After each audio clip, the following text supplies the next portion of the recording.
धनंजय मुंडे वादग्रस्त कृषी मंत्री, त्यांनी आणलेल्या योजनांना भ्रष्टाचाराची झालर. विजय वडेट्टीवार. 1 रुपये पीक विमा हा बीड पॅटर्न म्हणून सरकारने आपली पाठ थोपटली होती, पण खरीप 2024 हंगामात यात भ्रष्टाचार झाल्याचे समोर आले आहे. या योजनेअंतर्गत 4 लाख अर्ज आले, त्यातील 1,09,000 बोगस अर्ज हे बीड मधून होते.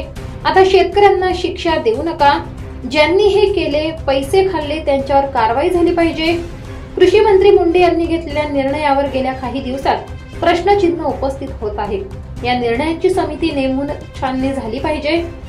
मंत्र्यांच्या इशाऱ्याशिवाय हे होणे शक्य नाही, त्यामुळे याची चौकशी झाली पाहिजे.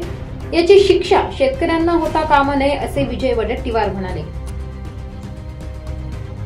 बीड पॅटर्न समोर आणून फार स्वतःची पाठ शासनाने थोपटून घेतली आणि शेतकऱ्यांची मतं सुद्धा घेतली.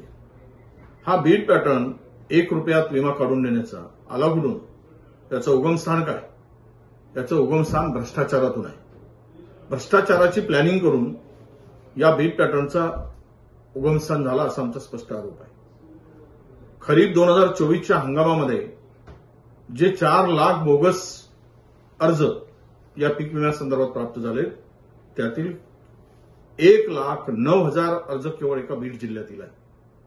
उद्या बोगस अर्ज आले म्हणून किंवा अर्जदारावर, शेतकऱ्यावर कारवाई होईल, परंतु या पीक विमा योजनेतून रगड पैसा कमवणाऱ्या, भ्रष्टाचार करणाऱ्यांना आपण कारवाई करणार का, हा खरा प्रश्न आहे. खरं म्हणजे हे वादग्रस्त कृषी मंत्री होते काय? धनंजय मुंडे नावाचे ग्रस्त यांनी जे आतापर्यंत योजना आणल्या, त्या सगळ्या योजनांना भ्रष्टाचाराची झालर आहे. मुळात पहिला प्रश्न येतो की त्यांनी खरेदीमध्ये जो काही गोंधळ घातला आणि माननीय उच्च न्यायालयाने डीबीटी योजना बंद करून त्यांनी त्यामध्ये जवळपास 105 कोटी रुपये बोगस खात्यामध्ये टाकून स्वतः कमाई केल्याचा आरोप सर्वत्र होत आहे. दुसरा महत्वाचा विषय की सबसिडीच्या नावाने जवळपास 150-200 शेतकऱ्यांना बारामतीमधल्या गंडा घालण्याचं काम धनंजय मुंडेंच्या टीमने केलेलं आहे. त्यामध्ये त्यांचंही नाव येतो आहे. शेतकऱ्यांच्या टाळूवरील लोणी खाणारी जर महाराष्ट्रामध्ये सत्ताधारी असतील तर शेतकऱ्यांनी कुणाकडे बघायचं? आणि आता तर कळच झाला की खरीप हंगाम 2024 मध्ये जे काही बोगसपणा झालाय, भ्रष्टाचार झालाय, यावर धनंजय मुंडेंच्या काळातील सर्व योजनांची चौकशी होणे आवश्यक आहे. त्यामध्ये विशेष मुख्यमंत्र्यांनी लक्ष घातलं पाहिजे, विशेष समितीचं गठन केलं पाहिजे, त्यांच्या निर्णयाची समीक्षा केली पाहिजे त्यांना कार्यकाळामध्ये झालेलं, आणि हा भ्रष्टाचार निकंदून काढण्याची आवश्यकता आहे. हा कळत झालाय भ्रष्टाचाराचा, आणि स्वतः पुन्हा इमानदारीच्या गोष्टी करायच्या आणि महाराष्ट्र आणि शेतकऱ्याला लुटून खायचं, फसवणूक करायची. आम्ही लातूरचा पॅटर्न जो नवीन किंवा शिक्षणाच्या संदर्भातला जो पॅटर्न होता तो आम्ही ऐकला होता, त्याची वाहवा झाली.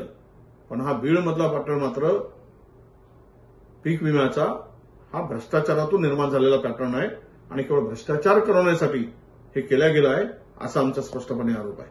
आणि म्हणून या सर्व प्रकरणाची चौकशी व्हावी. शेतकऱ्यालाच बळी न देता हे भ्रष्टाचार कमवून भ्रष्टाचाराच्या रूपानं लाखो कमवणाऱ्यावर कारवाई झाली पाहिजे. आणि त्यामध्ये मंत्री सुद्धा जबाबदार आहे. त्यांच्या इशाऱ्याशिवाय, त्यांच्या सहकार्याशिवाय, त्यांच्या सहभागाशिवाय हा भ्रष्टाचार होऊच शकत नाही. आणि थोडी तरी जनाची आणि मनाची लाज वाटत असेल मंत्र्यांना, ज्यावेळेचे ते कृषी मंत्री होते, की एवढी चपराक हायकोर्टाने दिली, तुम्ही तो निर्णय का बदलला डीबीटीचा, तरी त्यावरून या मंत्र्यावर कारवाई होत नाही. म्हणजेच आता राष्ट्रवादीमध्ये भ्रष्टाचारांच्या सरदारांची पाठराखण केली जाते काय, असा प्रश्न अजितदादांच्या राष्ट्रवादीमध्ये या भ्रष्टाचारी सरदारांचे राखणच होते, त्यांना संरक्षण दिलं जातं, असं त्याचा स्पष्टपणे अर्थ आहे.